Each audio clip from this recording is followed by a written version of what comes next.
Hey guys, me again. Doing another video here. This time interior stuff. I need to troubleshoot passenger side window switch. It works intermittently.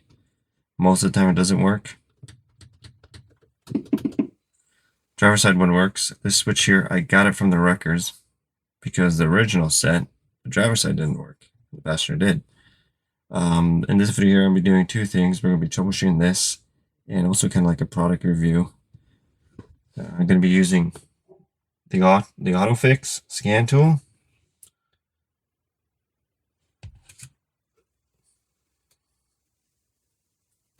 Bounce automotive analyzer. Bluetooth. So I'm going to use this to troubleshoot this. We're going to go from there.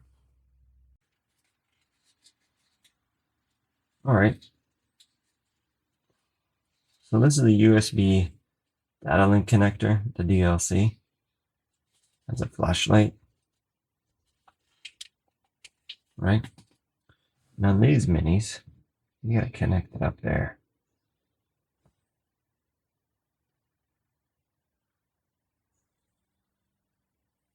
Oops, sorry. Up there.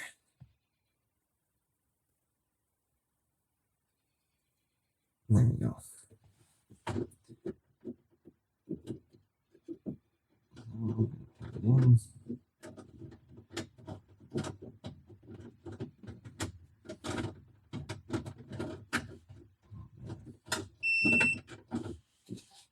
There we go. Plugged in, it's got power. Good.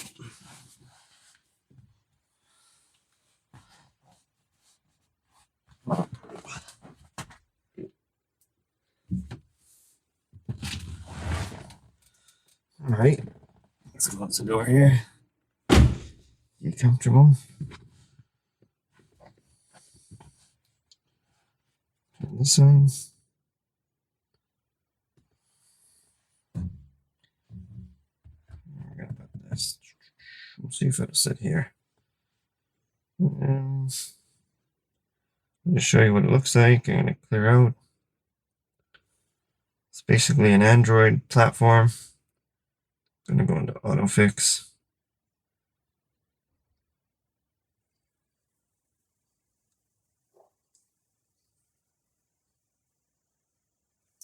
Not to worry about the updates. I did that already.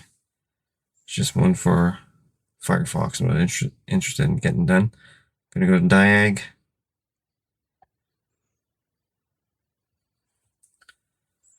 So this is it here. So it has all huge makes and models here. You know, all of them, I think worldwide.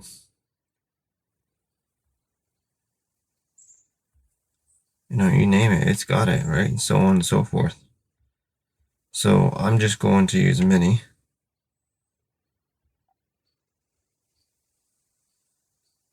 Okay, it needs to connect with the Bluetooth.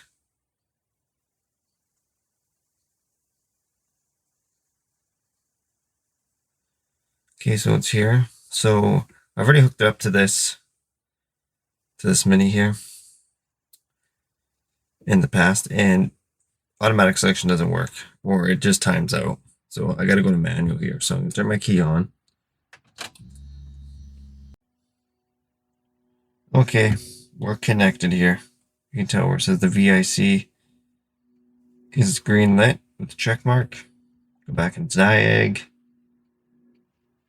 I'm gonna hit mini.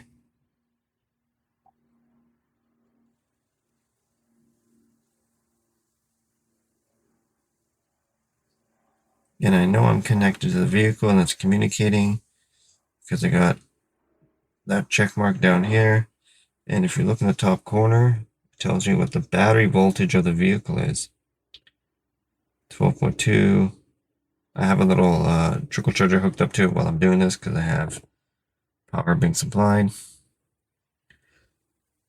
Automatic doesn't seem to work for this year model. At least it takes a long time to do its thing. All the other vehicles I've used, it works flawlessly, so it is a good feature. But this one here, we'll do manual select. We have one choice, we'll go mini. So let's go to options here. I got an R53. So now I got to pick, I believe this is the engine designation. And I believe I have a Cooper S W Coupe. Because I know I don't have a convertible. And these don't say S, and I believe the W11 is the supercharger version.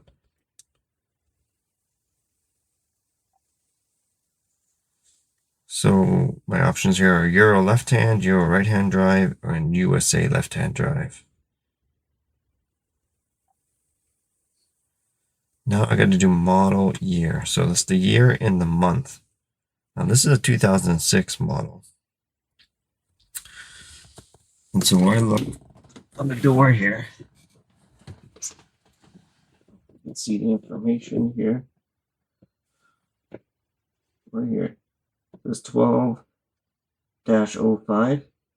So this vehicle was manufactured on 2005 in December. I would make it an 06 model. Now, so I gotta look for something that says 0512.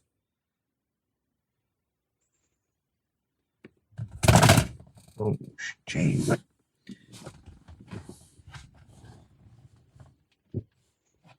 gonna do this again.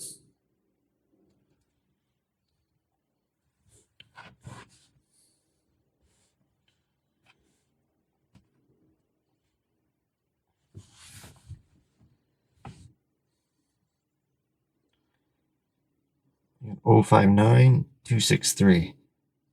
I'm gonna go with 263 because it's after the fact. So this is basically the profile that I have. If I'm happy with it, then it does bring up the VIN too at the, oh sorry, serial number, not VIN. And then if I like it, I put yes.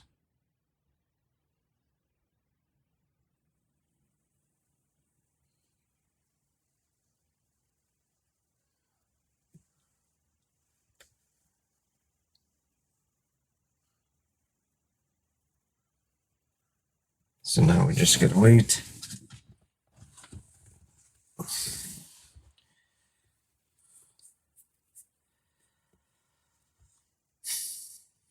Okay, now it's asking me to turn off ignition, wait about 10 seconds, and turn it back on again. The ignition turned off, 10 seconds.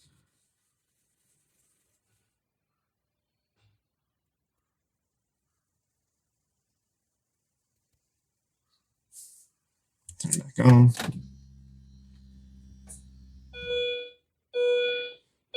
Hit OK.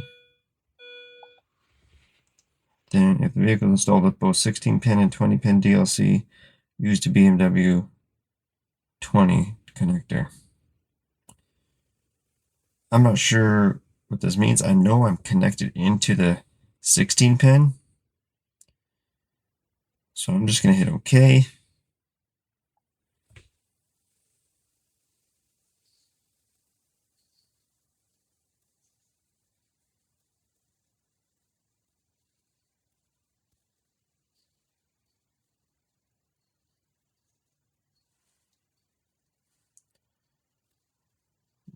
Okay, here we go.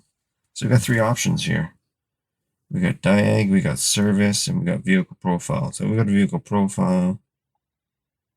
It's basically going to bring up what I chose, my options here, how I set it up. There we go. Press escape. And then service items. So you have maintenance, drive, chassis, and body. So we can go into maintenance. We can reset service interval indicator. Drive, we can play around with the immobilizer system. Motor electronics, not sure what that is. Let's see what rabbit hole this takes me down.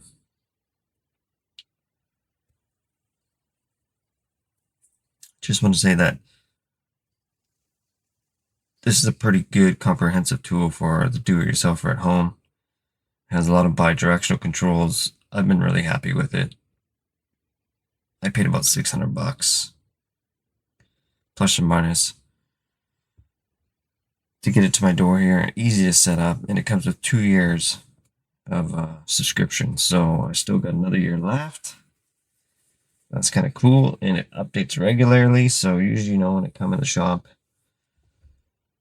and I open it up here, it has a update ready for me to install. So these are just other things. I'm not going to go too much into these, but these are just functions that we can do here. So adaptations, reset adaptations. I believe EWS. I believe that maybe has to do with like the keys and stuff. Not sure. But we're gonna go back. We're gonna get back on our path here of troubleshooting our switches. So let's go to a body, and I wonder if I can do it from here. Let's central body electronics. So basically, what I want to do is, I know my switch, the window, everything's on, and the window's not coming down. So I want to see if I can open up the window with this tool here. If I can, then that tells me maybe there's something wrong with this switch, and that I might have to get another switch. So let's see if it's central body electronics on me out here.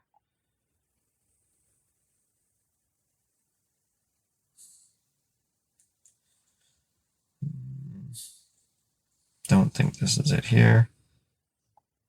Transport mode, electronic, park distance, instrument cluster, automatic interval control, heating, AC, chassis.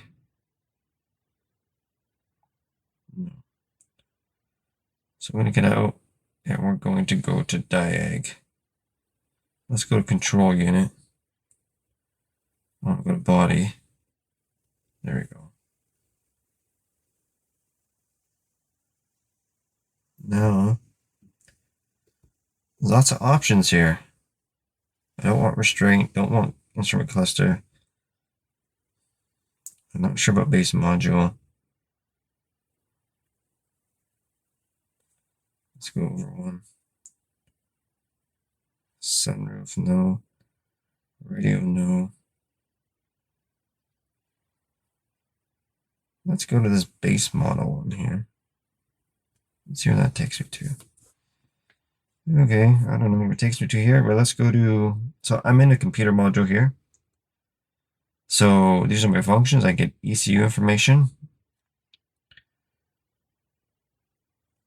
So this doesn't have, I have no use for this information, but maybe somebody does. Then you can read codes on this particular module.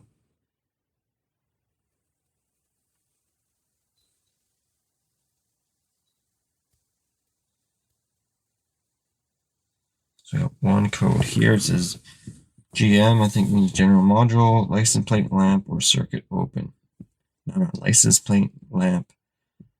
There's 2 bulbs in there. One of them is missing, and the holder for that particular bulb that's missing is completely rotten and gone.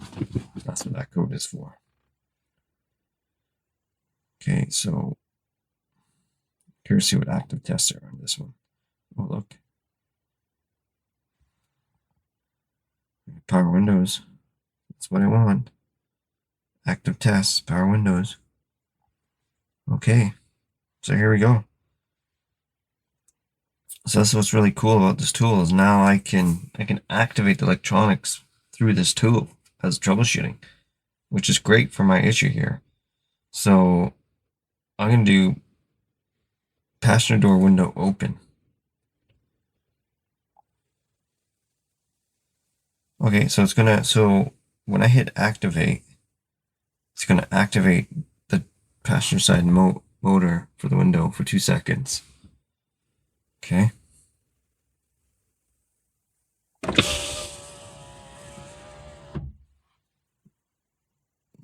So he came down. No reason to come out down all the way because it's just 2 minutes went by. But I can deactivate it and then hit it again. Okay, there we go. So I know the down works, so let's get out of here. Passenger side door window close.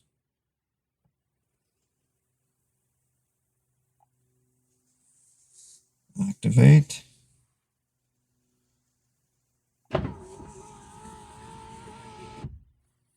Do it again.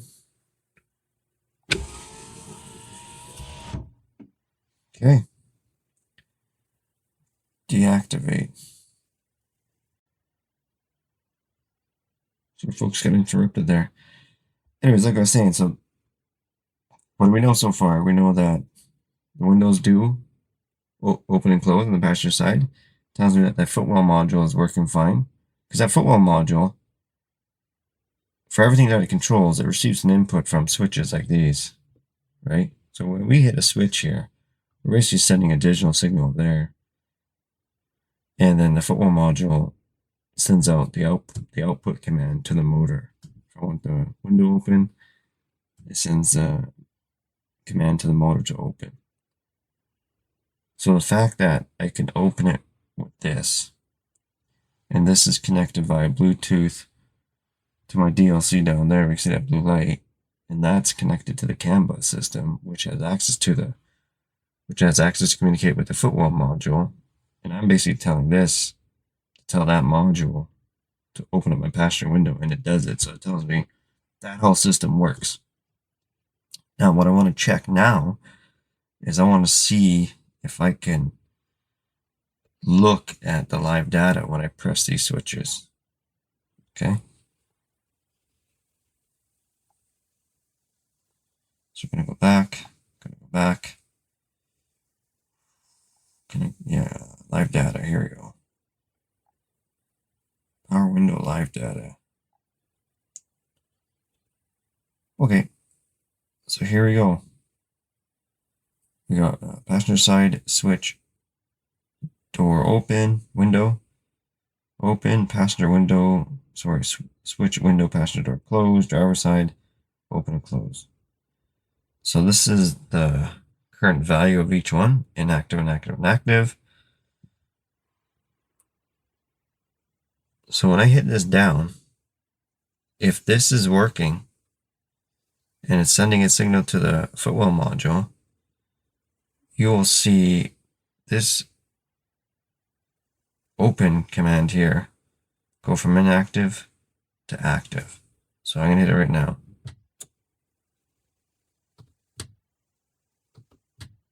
Nothing. I'm going to hit the open, or sorry, the close. Oh, see, that was closed.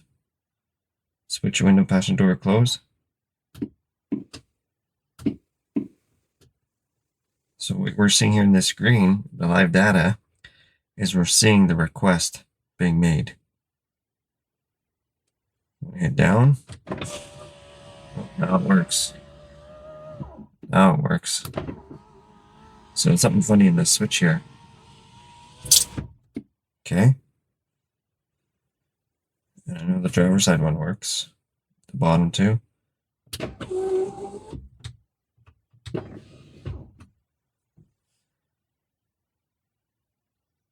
This is great. That's a really good tool here. So it's telling me that there's something funny in this switch here. So back to the records, I guess. I have to keep an eye out for one of these. They're about 40 bucks. I don't know if they are brand new. So we'll go from there. Anyways, that was my video on this tool here. I think it's a pretty good tool. Worth every penny. It's helped me with this. I'm sitting here in this nice mini here, all comfortable. I'm not getting dirty. Haven't taken anything apart. Haven't looked at any wiring schematics. So I think it's safe to say with just the small test I've done here that grabbing one of these switch banks, brand new or used, throwing it in, testing it, that's probably not going to be my problem. So my next issue is my sunroof doesn't work. And I got headliner problems. Thanks again, guys. Remember, like and subscribe.